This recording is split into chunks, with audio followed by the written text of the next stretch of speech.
তারা পাথর বেষ্টিত এলাকায় তাদের জনপদ ছিল এবং পাথরকে খোদাই করে, পাথরের মধ্যে শিল্পকর্ম করে, খোদাই করে, ডিজাইন করে তারা পাথরের ভেতরে তাদের বসবাস স্থাপন করেছিল।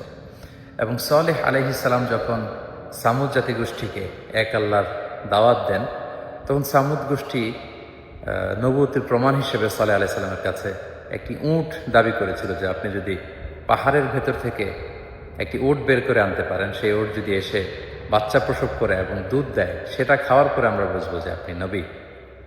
এবং তিনি দোয়া করলেন সাল্লাল্লাহু আলাইহি ওয়াসাল্লাম আল্লাহর কাছে, আল্লাহ তাআলা পাহাড় থেকে একটি 10 মাসের গর্ভধারণী উটকে তিনি বের করে আনলেন।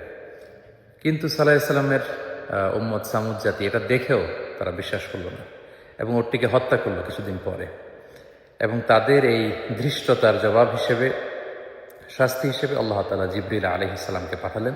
উনি এসে একটা সাইহা বা সাউন্ড ওয়েভ, বিশাল একটি শব্দ তরঙ্গের মধ্য দিয়ে এমন বিকট আওয়াজ করলেন, ফলে সামুদ জাতি সমূলে নির্মূল হয়ে গেল, তাদের কানের পর্দা ফেটে সব লাশ হয়ে পড়ে রইল।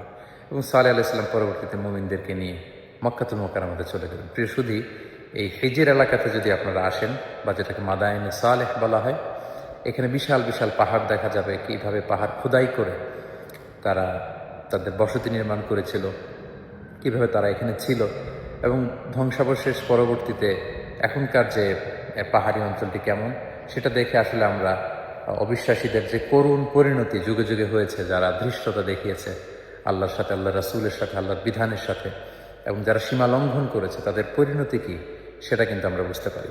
এবং তাদের এই পৃথিবী থেকে বিদায় নেওয়ার পরে কেমন রয়ে গেল ইতিহাসের চিহ্ন হয়ে এই মাদায়েনে সালেহ বা হিজর এলাকাটি, সেটি পরিদর্শনের জন্য আমরা এসেছি। আল্লাহ তাআলা কোরআনে বলেছেন, ফানদুরু কাইফা কানা আকিবাতুল মুকাজ্জিবিন, তোমরা পৃথিবী ঘুরে বেড়াও এবং অবিশ্বাসীদের সাথে আল্লাহ তাআলা যারা মিথ্যা প্রতিপন্ন করেছে আল্লাহর বিধানকে, আল্লাহর আইনকে, তাদের সাথে আমি কি আচরণ করেছি সেটা তোমরা ঘুরে দেখো এবং সেখান থেকে তোমরা শিক্ষা নাও। আল্লাহ তাআলা আমাদের সবাইকে অতীতের যে জাতিগোষ্ঠীকে আল্লাহ তাআলা পাপের কারণে ধ্বংস করেছেন, তাদের এই সমস্ত ধ্বংসাবশেষ দেখে আমরা যেন শিক্ষা হাসিল করতে পারি, সেখান থেকে আমাদের নিজেদের জীবনে যেন আমরা পরিবর্তন আনতে পারি। আল্লাহ তাআলা আমাদের সবাইকে সেই ব্যাপারগুলো বোঝার এবং আমল করার তৌফিক দান করুক।